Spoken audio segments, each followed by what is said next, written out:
The Russian-Indian summit between Prime Minister Modi of India and President Putin of Russia has now concluded in Moscow.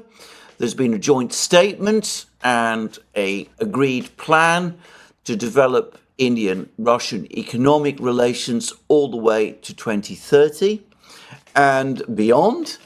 And there's been a whole list of programs that the Russians and the Indians are going to work jointly together with. So I'm just taking now a list of headlines from the Russian news agency TASS. They report, for example, that Russia and India will continue energy sphere cooperation. They report that that the Russians are going to increase fertilizer exports to India. They say that Putin and Modi discussed their use of national payment systems. I'll read what the statement says, and it's been provided by Deputy Head of the Russian Presidential Administration, Maxim Oreshkin. Certainly, the use of national payment systems was discussed. This is an important element of trade support, infrastructure, interaction in general, and not only trade in goods and investment interaction. There is also an arrangement on interaction between the central banks on the issue of accepting national payment cards. A separate paragraph in strategic guidelines is exactly dedicated to the use of national currencies where achievements are great. 70% of trade turnover is already serviced by national currencies. The most interesting part of this comment is that India is going to start accepting the Mir card. The United States has been trying to impose sanctions on banks and financial institutions around the world that process Mir card payments, Russian Mir card payments. India, it looks like, is about to drive a massive coach and horses through this attempted sanctions wall. That will put the United States in a very difficult position. Do they start sanctioning Indian banks, which might be geopolitically very difficult to do, given that the United States is anxious to develop a relationship with India, which it sees as a potential ally against China. So anyway, that is a major step that the Indians are taking. They're going to, as Oreshkin says, start agreeing to the interaction of national payment cards, accepting national payment cards. By the way, I ought to say that from my own knowledge, India is very much a favored destination for Russians. The Russians have long had very strong romantic attachments to India. They like to travel to India. Many of them go there. Some of them spend long periods of time there. They're interested in Indian culture. And there's been a steady flow of Russian tourists towards India, even if this cannot for the moment match the massive flood of tourists from Russia that go to Turkey and Egypt. But it's likely to increase. The key areas of immediate development, of course, is oil, fertilizer, and grain, but it seems that the Indians and the Russians are also interested in cooperation on quantum computing, and here we go. Russia, India explore cooperation in quantum technologies, and the lead company here, interestingly, is Rosatom. This is the Russian nuclear, civil nuclear engineering conglomerate. It's an absolutely gigantic company, which I believe currently produces something like 40% of the world's nuclear reactors. It might even grow, by the way. I suspect that a very high proportion of the nuclear reactors that Rosatom does not build are actually built in China, just saying. But anyway, Rosatom incidentally also has the lead role in developing Russia's computer industry and in its chips industry. There's been a national program to develop a Russian chip industry, processor industry, and Rosatom is the lead company in this sphere, in this area. There are actually technological reasons for this, which I'm not going to discuss at length in this program, but it is a natural fit to do that. It's a very well organized, extremely well resourced company, very successful in what it has done. So there's every reason to think, by the way, contrary to the endless talk on this topic, that Rosatom will indeed be able to move the Russian computing and chip industries further. And I should say that some months ago, I read a summary of the Russian program for developing, for building up their chip industry.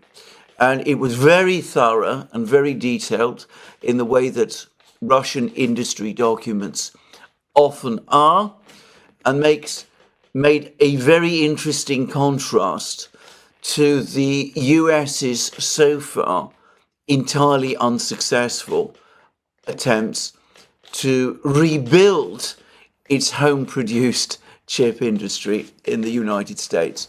But these are topics I'm not going to discuss further in this program. Suffice to say that in terms of Russian-Indian cooperation, we have a statement like this. This is from Rosatom's press service. A new area of mutual interest in quantum technologies.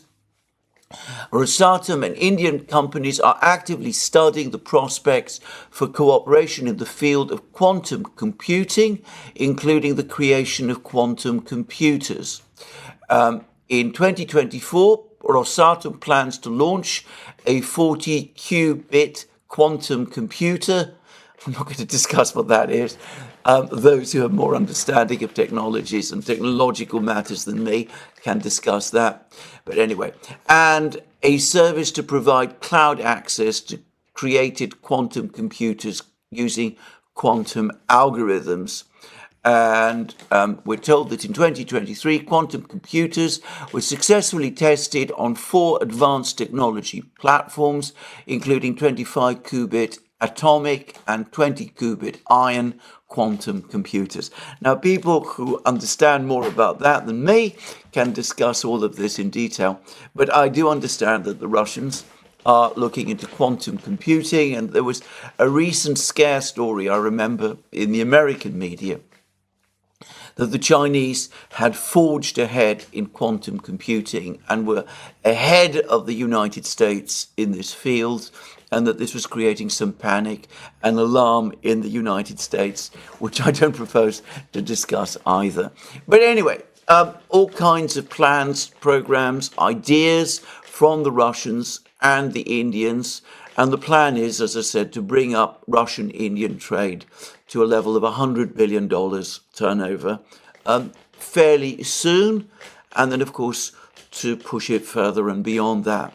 Now, I'm going to make a guess that a lot of people are going to say that these plans are overambitious. Actually, I correct that, it's $200 billion turnover.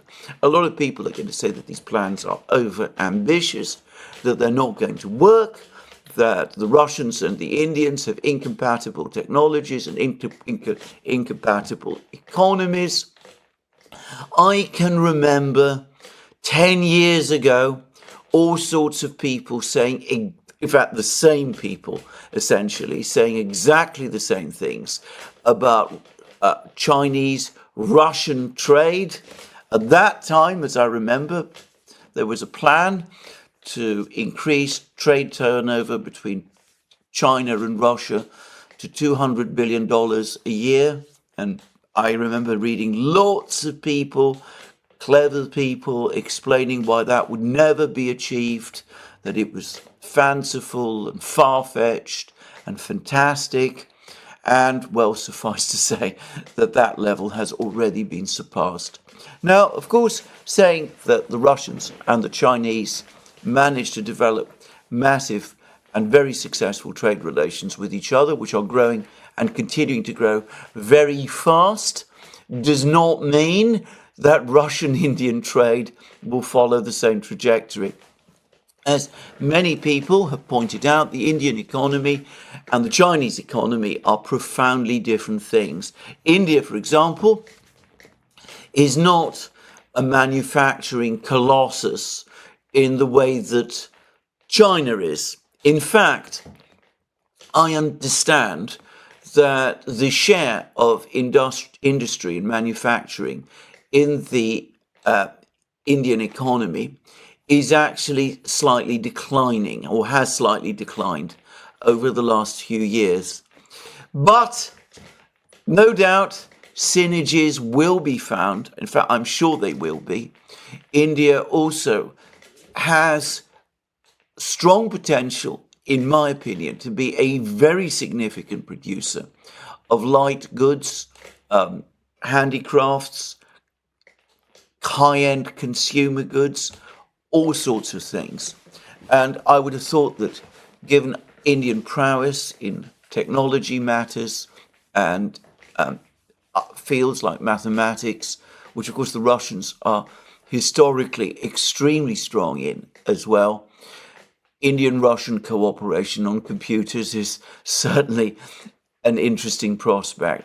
Whether, as I said, it will all come together, we shall see, but those who discount that idea might find that events overtake them and that they could be faced with a major Russian-Indian economic tie-up which will surprise and astonish and dismay them in a couple of years, in exactly the same way that the Russian-Chinese tie-up dismayed them as well.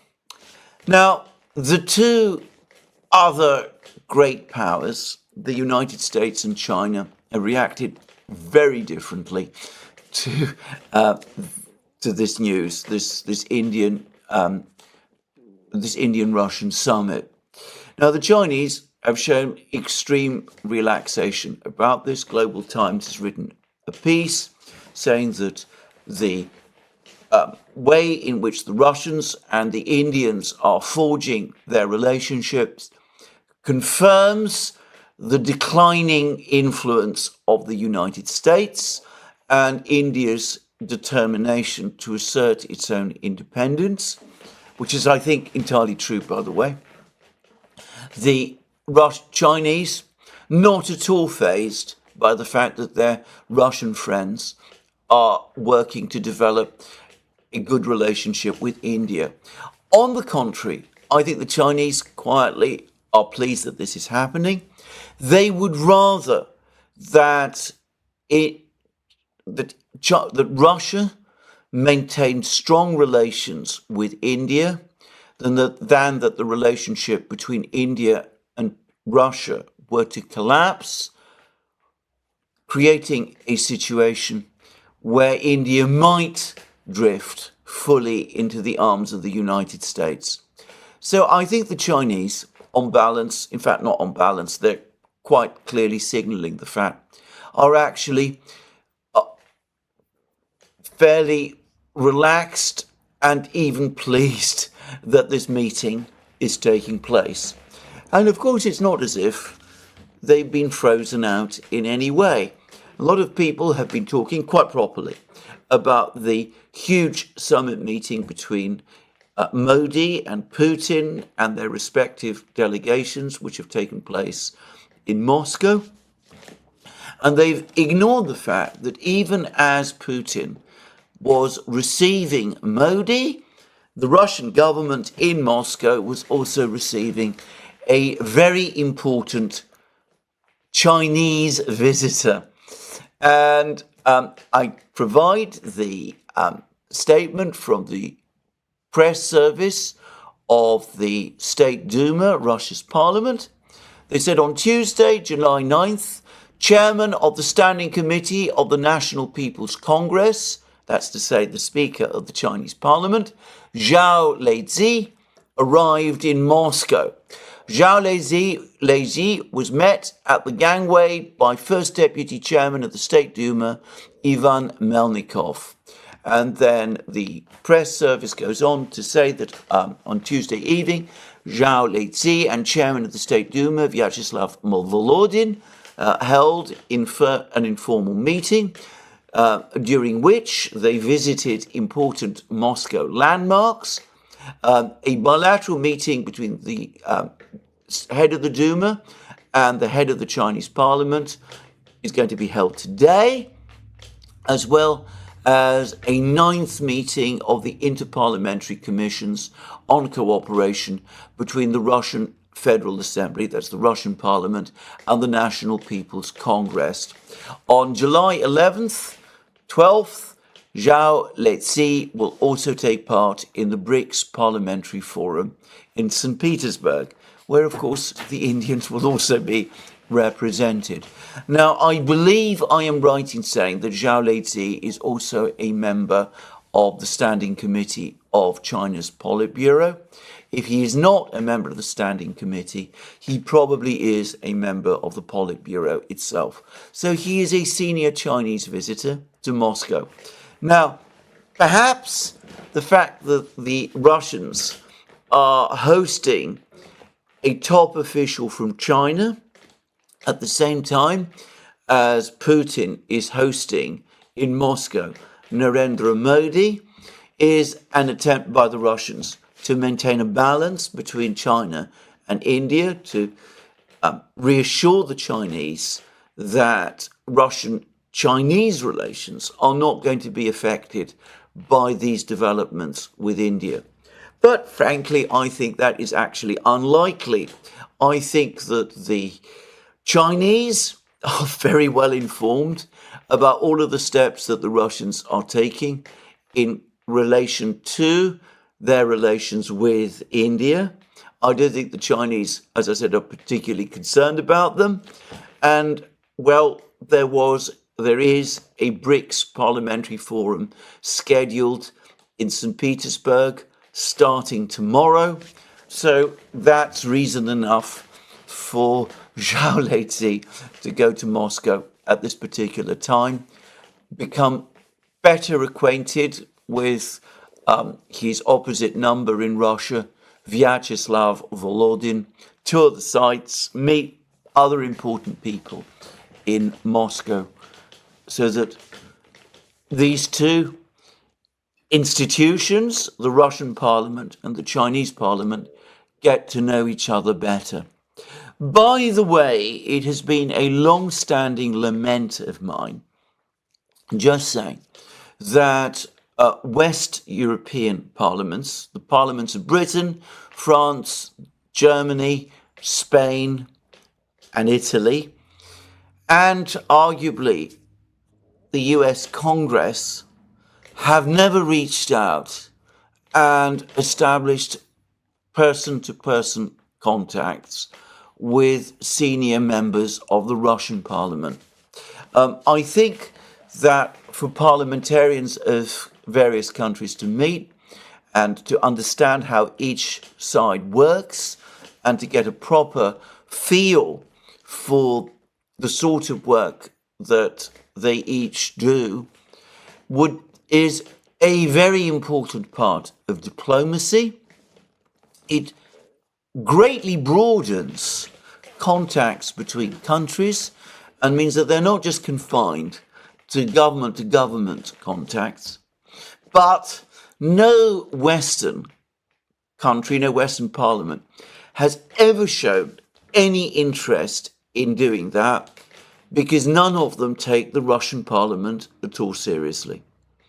So the Chinese are doing it, the Indians are doing it too, but the Europeans and the Americans never have, and as a result, they are even less informed about currents of opinion in Moscow than they should be. I would point out that one of my most useful and, shall I say, respected sources. One of the people who has provided me with the most valuable information over the course of my making of these programs is somebody who makes a point of finding out what sort of discussions are taking place both formally and informally in the State Duma, and doing that has helped me to get a clear understanding of how Russian policy and Russian thinking on any number of topics, but of course especially Ukraine, is developing. So anyway, very important meeting between the Russians and the Indians, and the Chinese are relaxed about it. The Americans are not.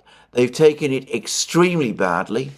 Apparently they're particularly annoyed that Modi chose to visit Moscow at the same time as the NATO summit meeting in Washington is underway.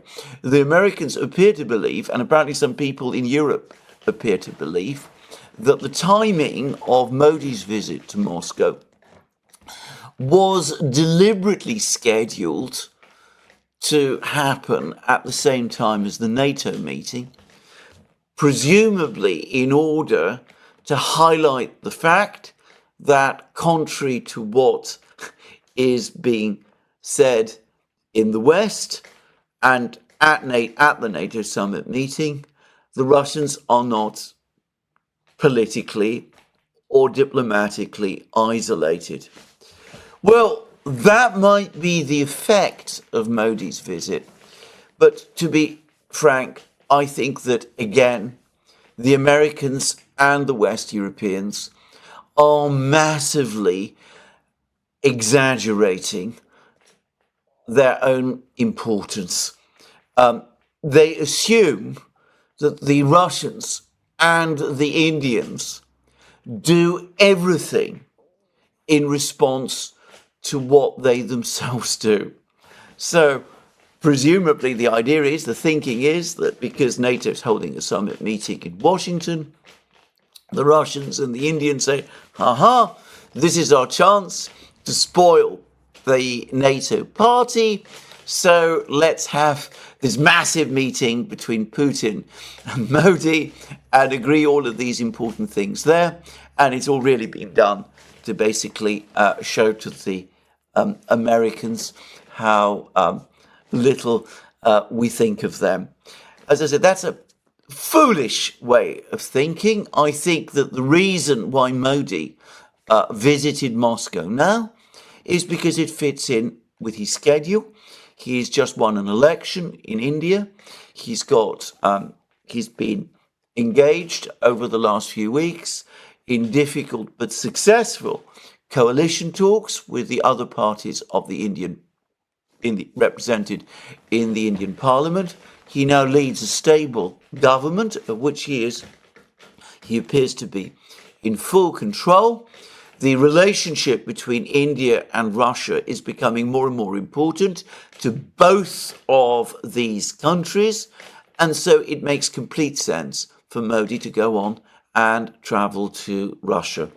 By the way, I ought to say that after his trip to Russia, I understand that Modi anyway went on and travelled to Europe, and I believe that he is currently in Austria.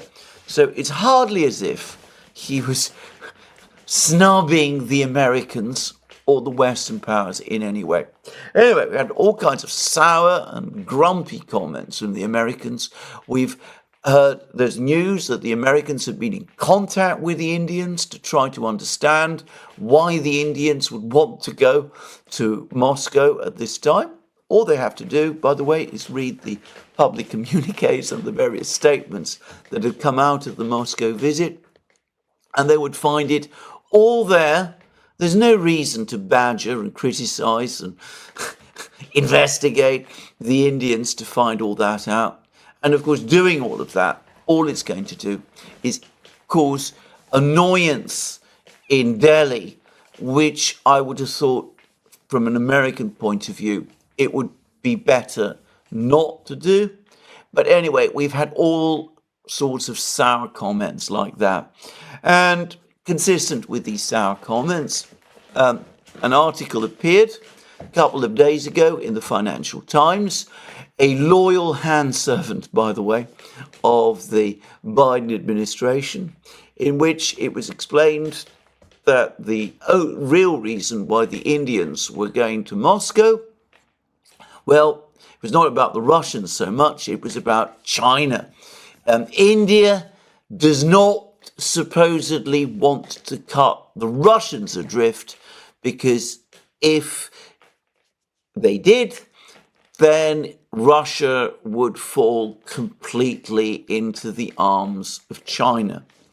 Well, there may be some element of that, but again, that discounts, or rather refuses to address, the importance of the economic relationship between India and Russia, and of the deep historic friendship that has existed between these two countries, which is, by the way, uncontroversial in both.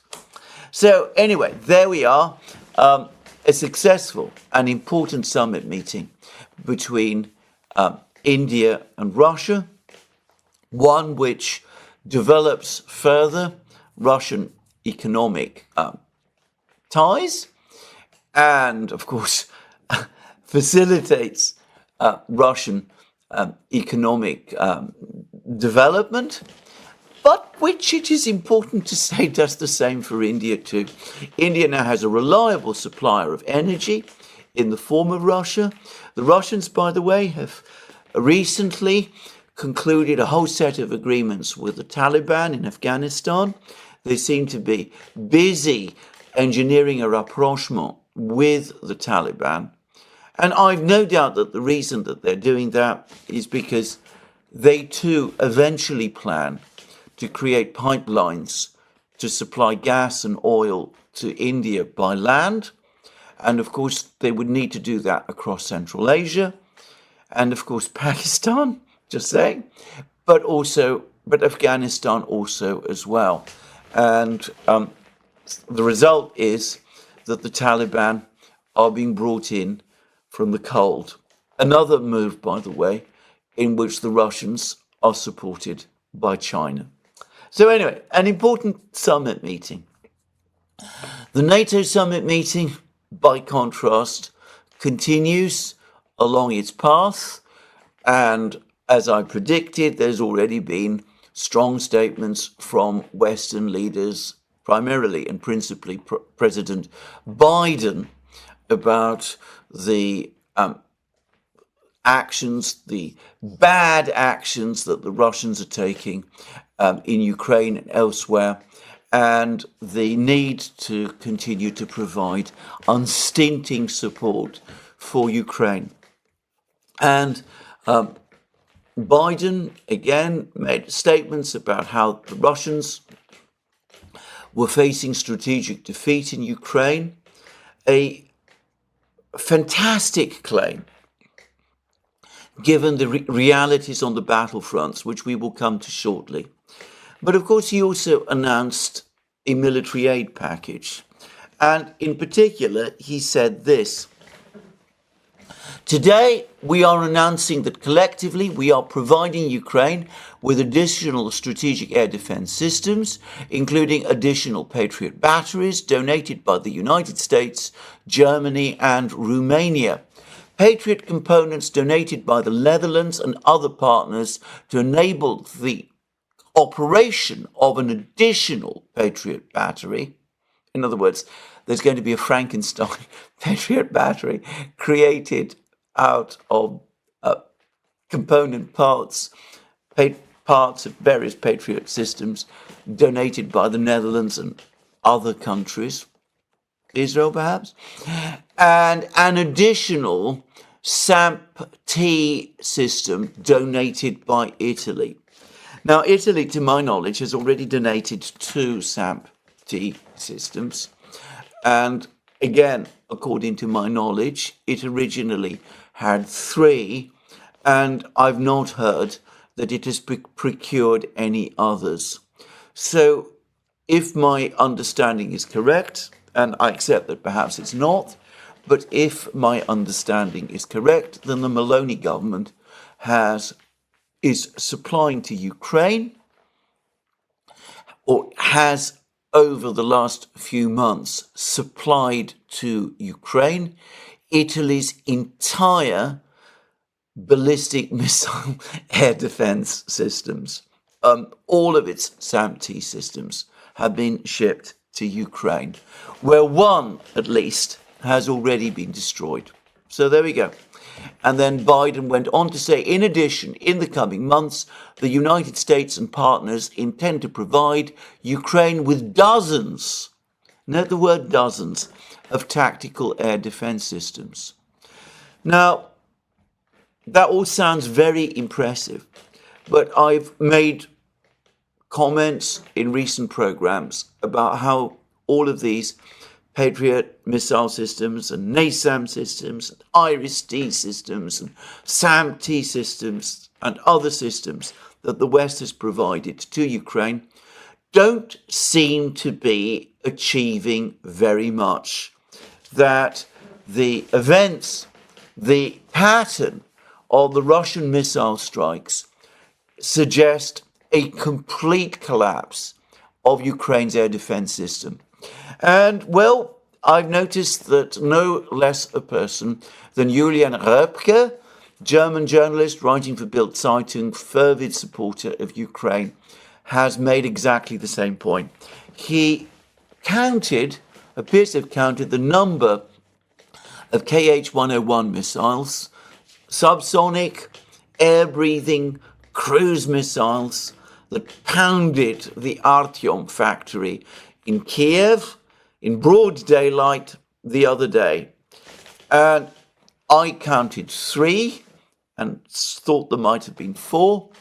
He says there were 5. 5 of these missiles penetrated Ukrainian defenses and smashed the factory and must have done huge damage to it.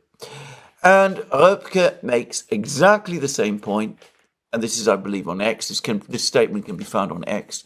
He makes exactly the same point that I have done, that there is no sign at all of any effective air defense from the Ukrainian Patriot missile batteries located around Kiev. And Röpke also made exactly the same point as the one I have made, that this can only mean one of two things. Either the Patriot missiles are ineffective, perhaps because the Ukrainians have run out of missiles, or in the alternative, as a result of an earlier missile strike carried out by the Russians several hours before, in the early morning, in the hours of darkness. Those Ukrainian Patriot air defense missiles and other air defense missiles in and around Kiev, that they were destroyed by the Russians as well. And by the way, and on that topic, there are reports now starting to trickle in that there have been very heavy casualties amongst Ukrainian air defense personnel. And apparently there have been complaints about this, that a lot of these air defense personnel were killed in circumstances that apparently have infuriated various Ukrainian commentators. I'm not going to get into the details of this because I simply don't know. But anyway, the point to make is that one way or the other, despite constant efforts by the Western powers to build up Ukraine's air defenses,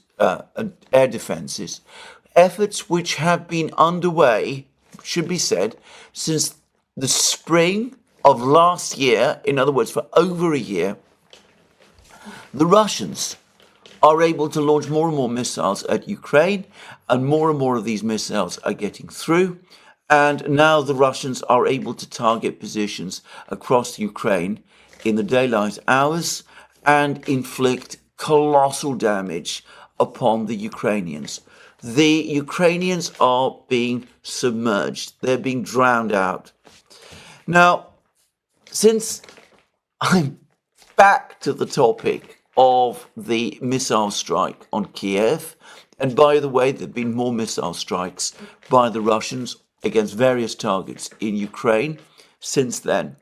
Anyway, since I am talking once more about the missile strike, the Russian missile strike on Kiev, I really do feel I have to say something more about the missile hit on the children's hospital. This has become a huge story in the West. There's been endless comments about it. The former British Prime Minister Gordon Brown has written an angry article about it in The Guardian. Let me reiterate again, the Russians deny that it was one of their missiles.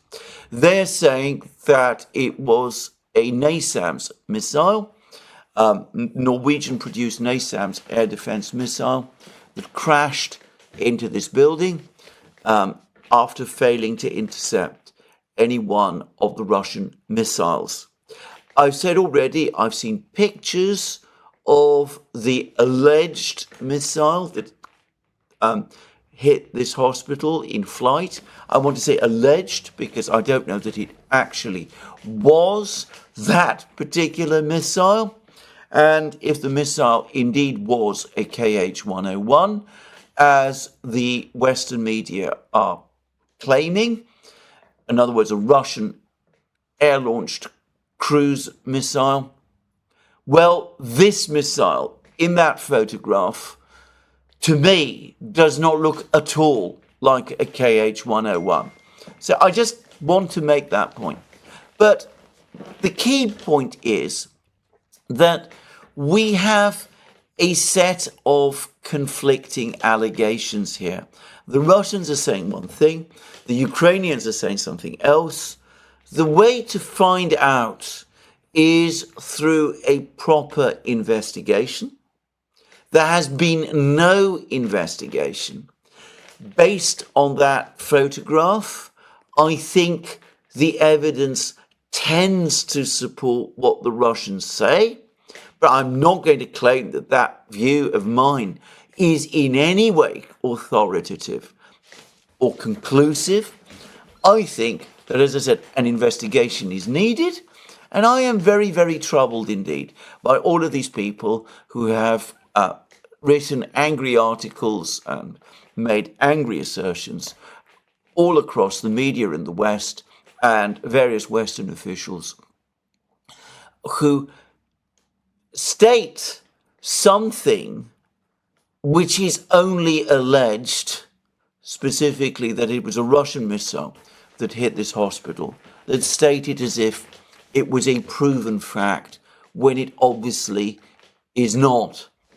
Now, let me also just say that just a few weeks ago, 2 or 3 weeks ago, there was I think it was less than that, about a week ago, 10 days ago, there was an explosion of an ATACMS missile above a beach in Crimea, where there were all sorts of beachgoers, civilians.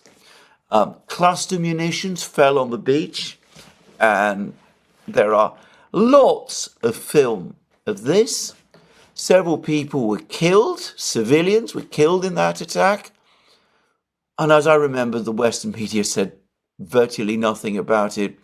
There was hardly any comment, and certainly no criticism of Ukraine, and barely any comment about the fact that there were also criticisms by the Russians of the United States, and that the Russians actually called the American ambassador in. And going back further still, a couple of months ago, I remember that there was an alleged missile strike, an Israeli missile strike on a hospital building in Gaza. There was a huge amount of argument and about this particular missile strike, whether it was an Israeli missile, whether it had hit the hospital, whether it had hit a parking area near the hospital, whether it was an error, whatever it was. And, well, lots of people said that one should not rush to conclusions about that particular missile strike, which is a sensible position to take. But again, with this missile strike on the hospital in Kiev, all of that, of course, has gone out of the window. Anyway, that's all I'm going to say about this incident. I don't propose to return to it. But the key point is, Italy is being stripped, as far as I can tell, of all of its air defense missiles. Probably the Netherlands also. Germany is now losing more and more Patriot air defense missiles.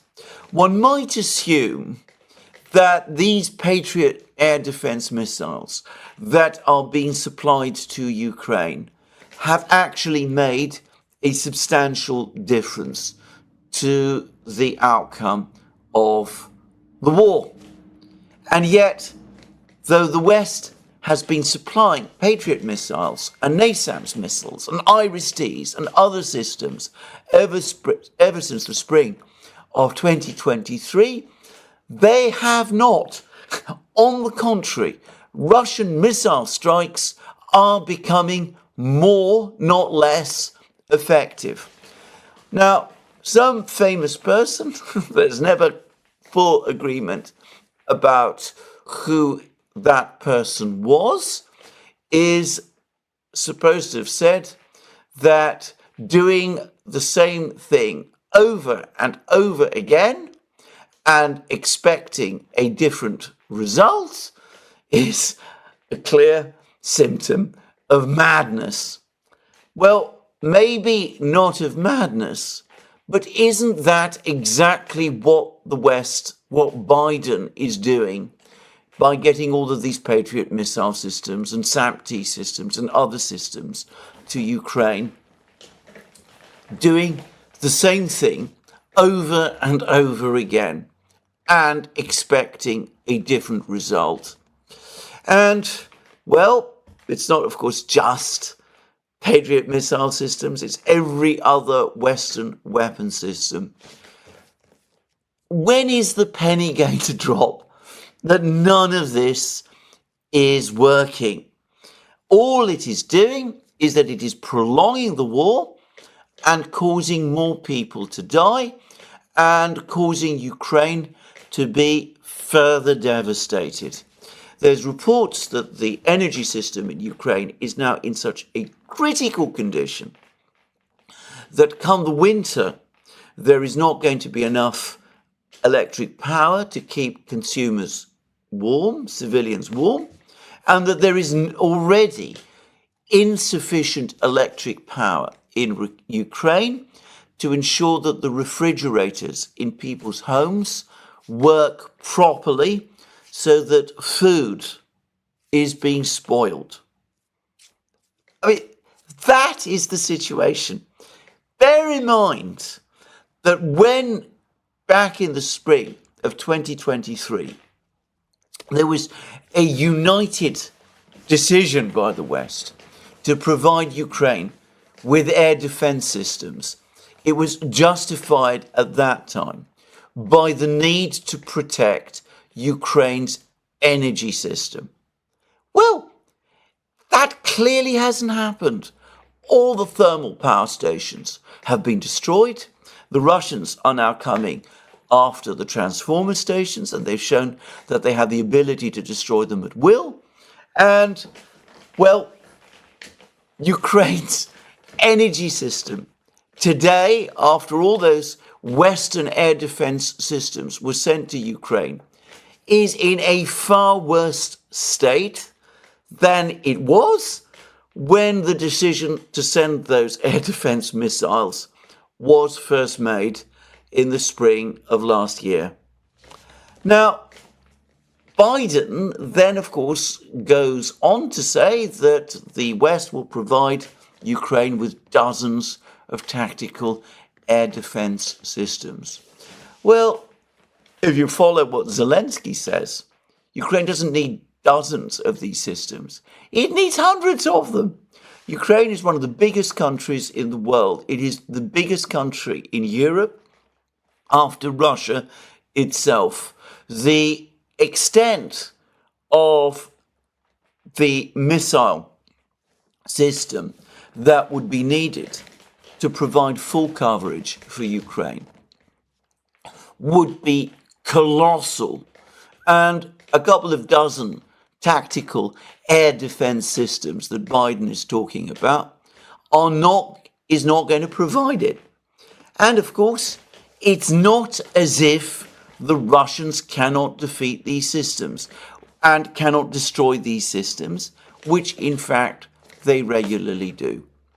Now, as I said already, this is not just a problem about air defense systems. It's a problem with many other types of weapons as well.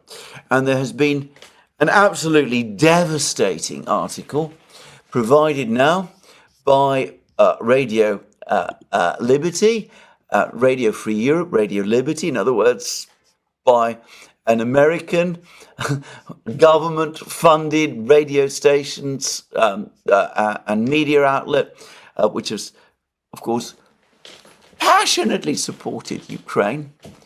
And this article has looked into the topic of shell production, ammunition production, 155 millimeter shell production in Europe. And it's come to some extremely interesting conclusions. And it has said, briefly, that the Europeans have been giving completely wrong information. I'm being very, very polite here. Wrong information about the level of their production of shells. And it says things like this. In March, the European Commission said that thanks to its measures, European annual production capacity for 155 millimeter shells had reached 1 million a month earlier. That's in February 2024. 3 months later, in June, Thierry Breton, the European Commissioner for the internal market, said that EU producers would reach an annual capacity of 1.7 million 155 millimeter shells by the end of this year, and that capacity would continue to grow. However, according to a high-ranking European arms industry source, the current capacity is about 1/3 of this. It's a very bad idea to convince ourselves that we have 3 times the actual production capacity and make decisions based on that. That is the understatement of the age, by the way. But anyway, to continue. Then suddenly to find out that nothing is coming out of the factories and you cannot supply NATO and the Ukraine and the NATO alliance.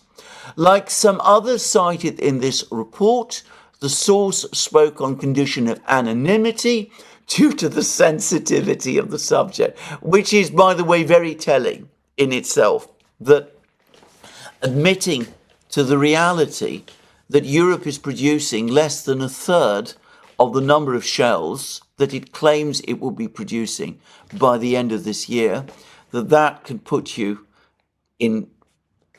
at risk if you come out and say it openly. Well, anyway, but we go on to read. This testimony aligns with that of 2 other knowledgeable industry sources.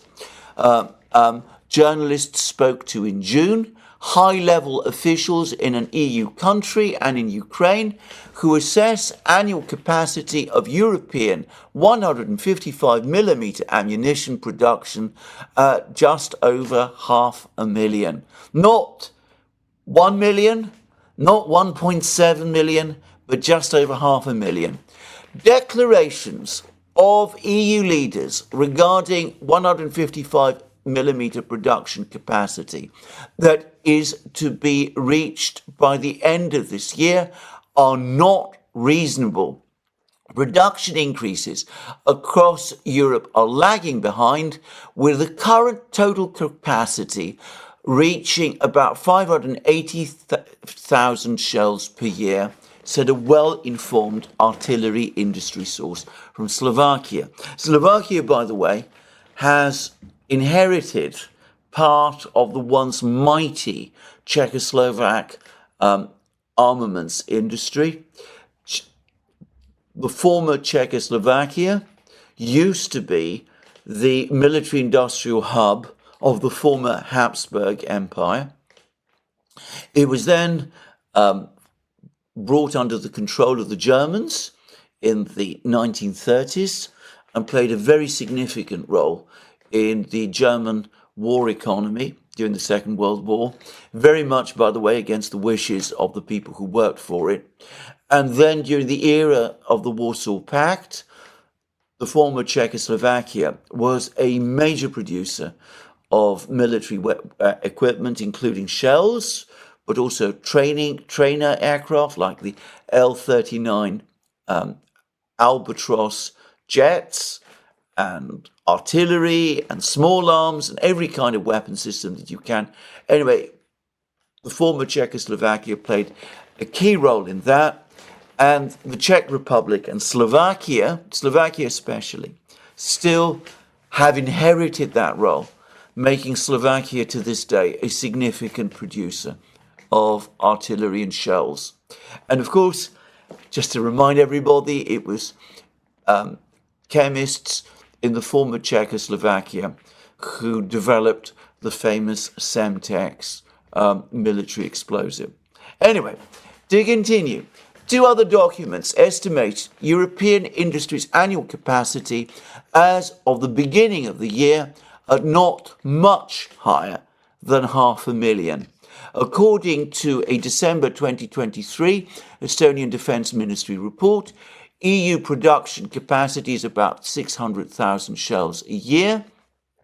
This fits with German arms maker Rheinmetall's January 2024 estimate, an internal document the journalists obtained, which says that all Western European arms makers taken together could produce, that's a very big difference from saying that they are producing, could produce around 550,000 shells annually as of the beginning of this year. And I'm going to say that I think this is probably the absolute uppermost level of production that the European industry is currently capable of. Between 500 and 600,000 shells a year. Not 1 million, not 1.7 million. It will take years before those sort of production numbers are achieved.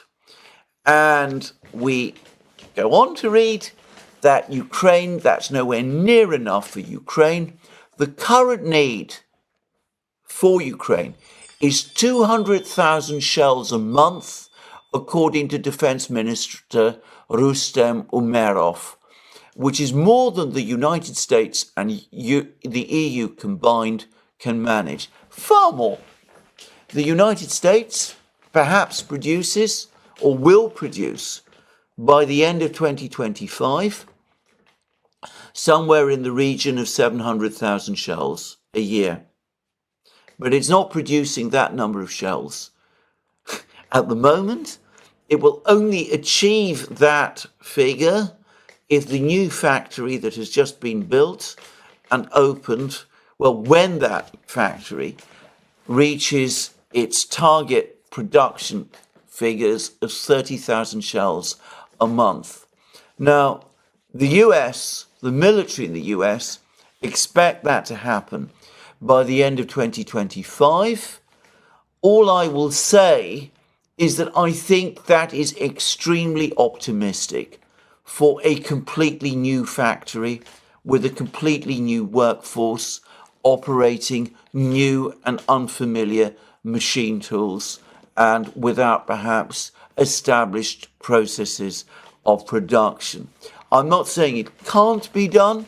I'm going to say that I have some industrial experience, and I would say that it was a very great stretch that might happen. At the present time, US production of shells is perhaps around 40,000 a month in a good month, probably less than that in other months. And it looks to me as if the Europeans, for their part, are producing similar quantities of shells at the moment to the United States. If they gave all their shells, all the shells that they're producing to Ukraine, it would still not provide Ukraine with as much as half the shells the Ukrainians say they need. Now, Russian production numbers, according to perhaps the most reliable estimates, speak of Russia producing 4.5 million shells by year end.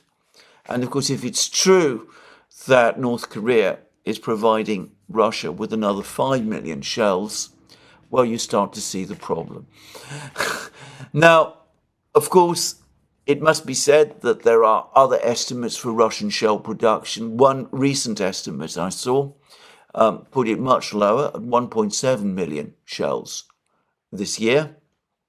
I think most people who've looked at this consider that is much too low, but that is still more that is being produced by the combined West.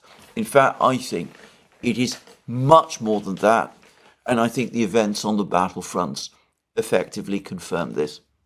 And, well, shell production is a very bad state in the West, and I want to say again, I think that between 500,000 and 600,000 shells a year is the absolute limit of what European industry can produce. To expand beyond that would require not only massive investments, but huge training, retraining, and organization of personnel. And the same is true of production numbers in the United States. I suspect that we're going to see production in the United States finally hit the 700,000 a year target, probably in around 2 to 3 years' time. And I doubt that European industry can grow much beyond its current levels. So maybe around 1.2 million shells, certainly not just 1.7 million shells from the Europeans alone by the end of this year. Just saying. Now, why then are we getting these completely false numbers? Why is the European Commission talking about 1.7 million shells when the real number is between 500,000 and 600,000? I'm going to suggest a simple reason, which is that there is right across the industry a pervasive culture of lying. The political leaders insist that the industry do the impossible. The industry is very reluctant to tell the politicians that what they are demanding is impossible, because doing so might lead to all kinds of difficult questions. So everybody pretends that the actual production numbers are much higher than they really are. It's when investigations are done and people look below the statements that the truth emerges. And if anybody knows anything at all about corporate culture in the West today, anybody who knows that would know how common a problem this is, how pervasive the culture of lying within Western corporate structures has now become. Anyway, let's move on. Shell production, very bad. I couldn't help but cannot help but point out something else which has come out of this particular article, which brings me back to my old friend, President Pavel of the Czech Republic, and his brilliant plan announced to a huge amount of attention just a few months ago to try and find shells on the international arms market. Now, there have been already admissions from all sorts of people that the project to find shells on the international arms market has not actually delivered anywhere near as many shells as had been expected. I, of course, always said that would be the case. I always said that the arms dealers around the world would rub their hands with glee at President Pavel and his officials coming with deep pockets, demanding shells wherever they could, that they would immediately increase prices, and that the shells that would be provided would still be far fewer than the 800,000 that President Pavel was looking for. And, well, I also said that many of those shells that were eventually found would turn out to be duds. And we've had articles now, lots of articles, which confirm that all my predictions on this topic have turned out to be true. Now, I remember way back, I think in May, that we were hearing from the Czechs that nonetheless some shells had been found. 100,000 shells would in fact be delivered from this project to Ukraine in June. And what do I now read? In February, this is in the same article, Radio Free Europe, Radio Liberty. In February, President Pavel said the Czech Republic had identified 800,000 artillery shells that could be quickly directed to Ukraine if there was money. Notice the word quickly. But progress has been slow, and a high-ranking Ukrainian Defense Ministry source said the first shipment, which arrived in June, consisted of fewer than 50,000 shells. So, President Pavel has not found his 800,000 shells. A few weeks ago, he was promising the Ukrainians 100,000 shells in June, and he's actually provided them with fewer than 50,000. A lot of people around the world, in Africa, the Middle East, Latin America, wherever it was that he bought these shells from, must be very, very happy. They must be laughing all the way to the bank. And all I can say is, I feel, in light of what I previously said, that I'm entitled to the small chuckle myself. It bewilders me.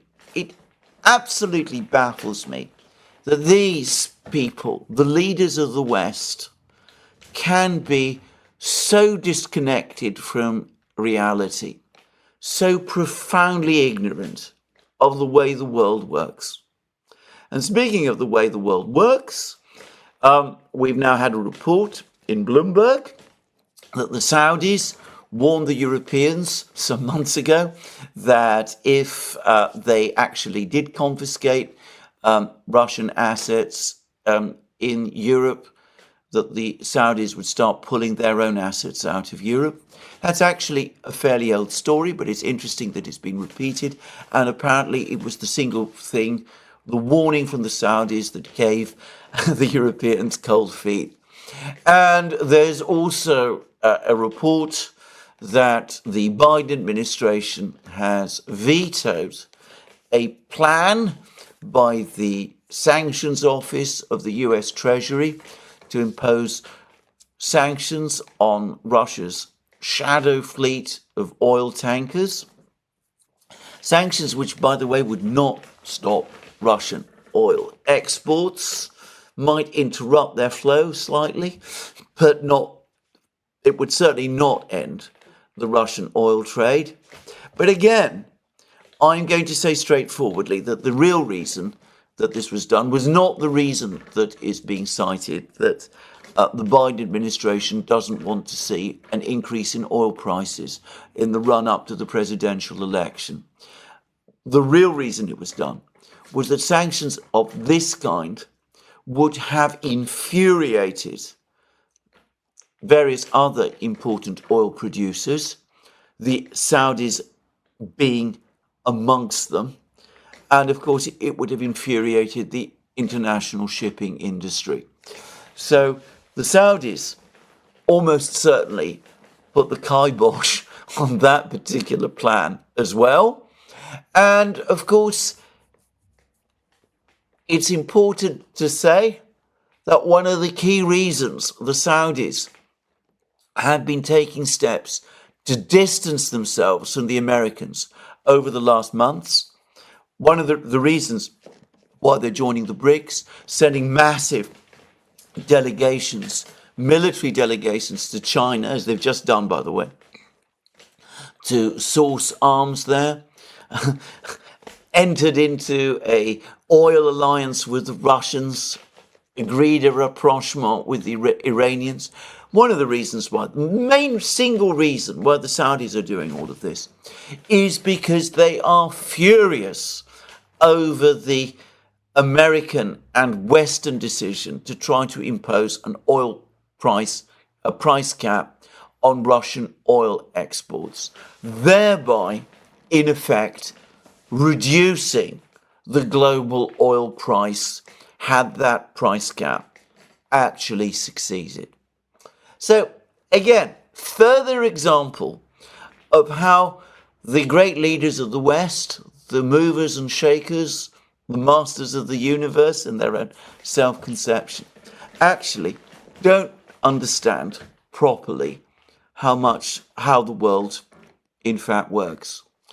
Anyway, let's now go to that perennial topic, which is the military situation in Ukraine. And I noticed, by the way, that President Biden again spoke about the Russians having suffered 350,000 casualties. This has been a major stumbling problem for the West, because the only real survey on Russian losses, the one that actually aggregates Russian losses properly, which is the Mediazona project, has simply not been supporting these claims. In fact, what it has shown is that Russian losses have been on a declining trajectory ever since the end of the Battle of Bakhmut last year. And in fact, Russian losses over the last few weeks and months, basically since last summer, have declined to a steady trickle. I don't want to understate the tragedies, the individual tragedies of these losses, by the way, but they certainly are not the devastating losses that some people in the West say. Now, these losses are based on open source material. Mediazona looks through all the death records, the monuments, the funerals, those kind of things, and it provides an estimate based on these numbers, always saying that its estimate is probably around 15 to 20% below the total figure. And on that, it has been saying that Russian losses, total Russian losses, rather mortalities, Russian soldiers who've been killed over the period of the special military operation number somewhere between 60 and 70,000. That's their current estimate on that basis. Well, this has obviously displeased some people. I suspect Mediazona has been under a great deal of criticism for some time. It has a relationship with the BBC, And the BBC, of course, is close to the British authorities. So Mediazona has now decided that it will recalculate Russian mortalities, not by simply going out and putting together figures based on actual data, but on the basis of estimates produced by some kind of algorithm.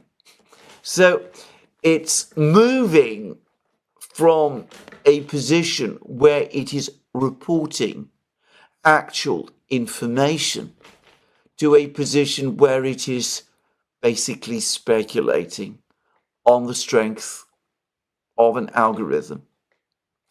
I find this very sad. I hope that Mediazona nonetheless continues to provide the raw figures, because it is the raw figures that, in my opinion, are the only reliable ones. Now, if you want a full and detailed discussion of this whole topic, the right place to go is to Simplicius the Thinker's blog on Substack.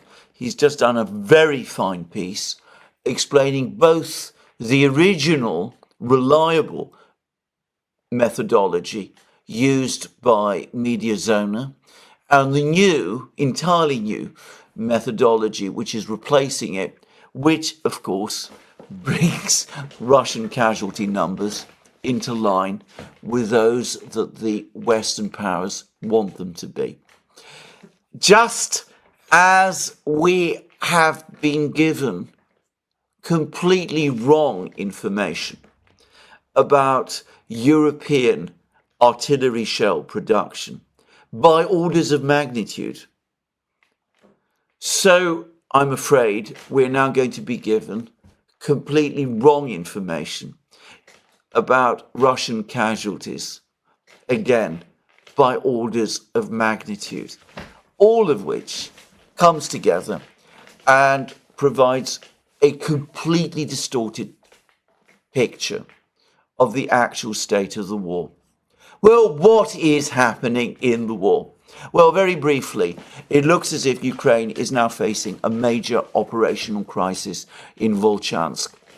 Now, it's difficult to get an exact picture, but we now have significant film footage and photographic footage which shows heavy fighting going on between the Ukrainians and the Russians south of the Volcha River in Volchansk. So the Russians presumably have captured the entire territory in the loop of the Volcha River south of the aggregate plant. I am assuming that they have captured the aggregate plant themselves, though it is important to stress that they have never said that they have done so. It looks to me as if they are in the process of clearing the area of the high-rise buildings further north, where the Ukrainian troops are now completely cut off. And having achieved all of these successes, the Russians have now crossed the Volcha River in some force, nobody knows exactly how great, and are now operating south of the Volcha River in southern Volchansk. Now, it's important to say that we've had reports like that before, but this time the presence of Russian troops in southern Volchansk and fighting in southern Volchansk is confirmed by the Ukrainians themselves through their various mapping projects and in photographic and film evidence. We don't know much for the moment about the direction of the battle, but to repeat again, Ramzan Kadyrov just the other day said that the Russians were on the brink of capturing Volchansk, and it looks as if that is the picture that we're being presented with today. Now, further west, the Ukrainians have made inroads into the village of Gluboka, near Lipsy, where they're being bombed and pounded and shelled and mortared by the Russians. There's a wedge that they have managed to achieve within Gluboka. But to be frank, I have to say that seems to me an insignificant secondary theatre, an attempt to capture a small village, even as they are losing just a few kilometers further to the east a major town. Now, let's wait and see what happens in Volchansk, but all of the information points, as I said, to a decisive breakthrough by the Russians in Volchansk. There have been other reports from other places as well. It seems as if the Russians have now resumed military operations of some kind around Kupiansk itself, near the village of Sinkovka, where the front lines have been stable for many months. Further south, in the area of the Zherebets and Oskol rivers, it seems as if the Russians are now in occupation or soon in occupation of Pyshanya, and there are reports that the Ukrainian troops who were previously defending Pyshanya have again basically fled from the town, that they have abandoned their positions there. We're getting more and more reports of this sort of thing happening in all sorts of places. Further south still, Russians apparently have broken into Makeyevka near the Zherebets River.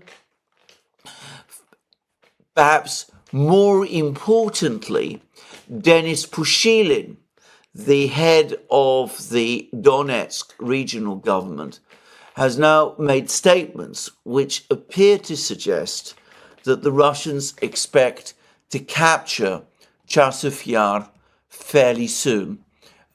He's not provided a huge amount of information about this, but he says things like this: Chasiv Yar is important for us, just as for the enemy. The reason is that it is the key to a wider area. It will enable us to think and make decisions about which direction to move in, from Drushkova to Slavyansk. In between, there are Konstantinovka and Kramatorsk. So this is what Pushilin said, speaking on Russian television, and it's Soloviev Live TV, to be precise.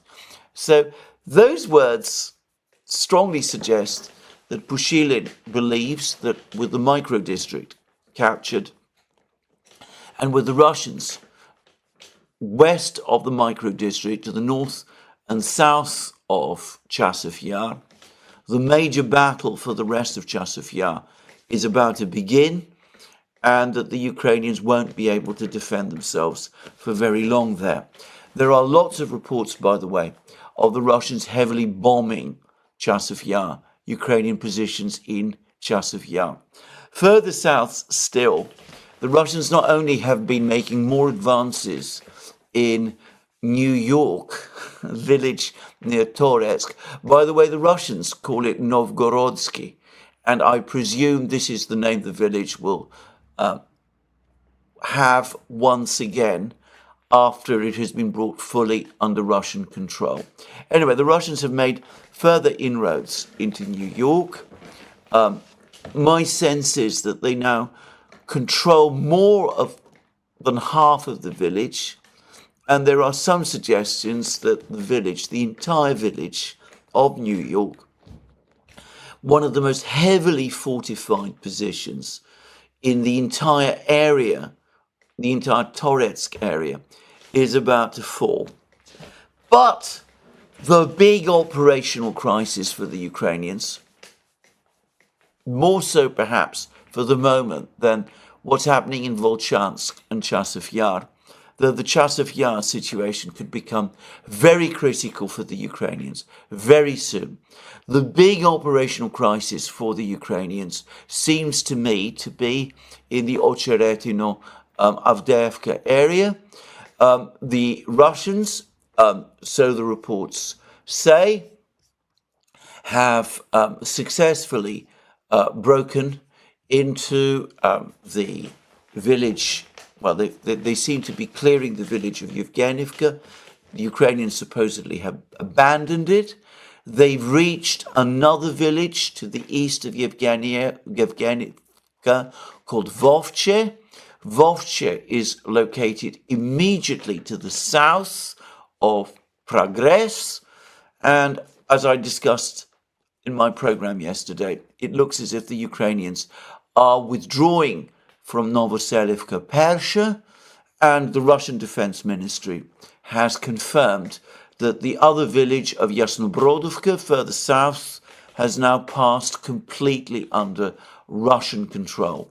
If you start to look at a map, you start to see how critical the whole situation for the Ukrainians in this area has become. The Russians are now very close to three of the major logistical hubs of the Ukrainian army in Donbass, three key cities, three key towns where the Ukrainians receive equipment from the West so that it can be transferred to the Ukrainian front lines further east. These are the towns of Kurakovo, Selidovo, and Pakrovsk. And all three of these towns are now, in my opinion, within long-range artillery fire, tube artillery fire, of the Russian military. Once the village of Progress is captured by the Russians, I think beyond any question, Pakrovsk will be well within Russian artillery fire, just saying. But, if the Russians manage to move even further west, the villages along the next village on the road from Progress is a village called Grodivka. The Russians reach that village and capture that village, then, the situation will be in crisis for the Ukrainians in Pakrovsk, and Mirnograd itself certainly well within artillery range at that point. But if the Russians manage to establish themselves in Novoselivka Persha and move along Novoselivka Persha and complete the capture of Karlovka further to the south, they are also within easy artillery range of Selidovo, and they are already, it seems to me, with the fighting that's going on in Maximilianovka further south, they are already within artillery range of Kurakovo itself, though the major battle for Kurakovo will presumably begin only after Krasnogorovka has finally fallen, which the Russians, I suspect, are deliberately pacing themselves in Krasnogorovka in order to get all of their various positions aligned on the other battlefronts. They need to clear all of these other villages first as well. And further south still, the 79th Brigade, the querulous, bad-tempered, but nonetheless still very courageous 79th Brigade, which has been defending places like Novomikhailovka, Paraskovievka, and Konstantinovka.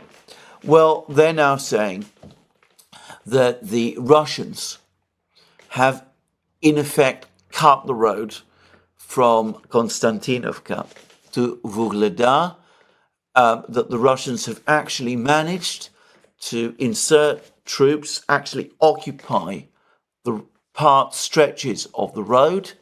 This puts the Russians, by the way, well ahead of positions shown by the various mapping projects, both pro-Ukrainian and pro-Russian, and also neutral. But anyway, that's what the 79th Brigade says, and I assume that what they're saying is true. So we can see that the Russian offensive continues to grind on further to the west, and the Ukrainians show no ability, no capacity to resist it or to slow it down. Well, there we are.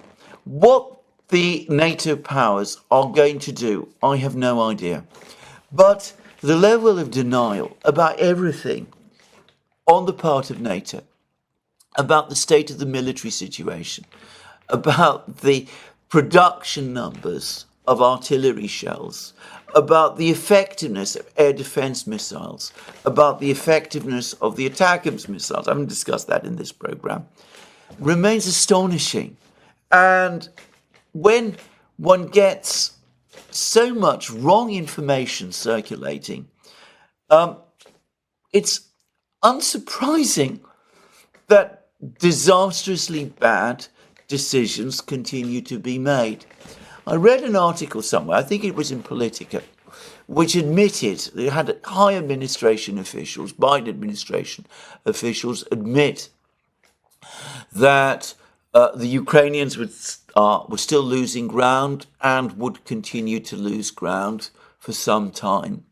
But these same officials expressed sublime confidence that the situation would be stabilized when more Western equipment arrived and that all would be well in the end.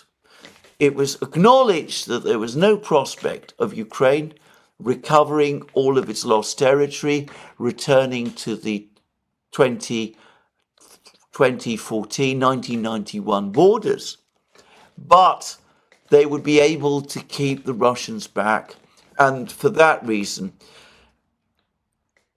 it was impolitic to start negotiations now because the stabilization of the fronts needed to take place first. Now, I remember other articles in Politico. I remember one in Politico from the summer of 2022 saying that the US was absolutely sure that the provision of Western weapons to Ukraine would enable the Ukrainians to prevail and that the United States would be able to counter any number of weapons that the Russians deployed in Ukraine. That was in 2022. And look where we are now. We go from the sublime and factually misplaced optimism of 2022 to the sublime and factually misplaced optimism of 2024. In fact, the situation is deteriorating all the time. And there must be no negotiations, apparently, so that the opportunities for negotiations are being thrown away. And instead of Ukraine negotiating, whilst it retains residual strengths, the situation will inevitably develop to the point where Ukraine will negotiate from a position of further weakness. Well, there it is. I've said enough on this program. I'm going to stop here. Let me remind you again that you can find all our programs on our various platforms, Locals, Rumble and X. You can support our work via Patreon and Subscribestar. Don't forget to check out our shop where you will find all sorts of amazing things, including our continuing Football 24 series. And last but not least, if you've liked this video, please remember to tick the like button and to check your subscription to this channel. That's me for today. More from me soon. Have a very good day.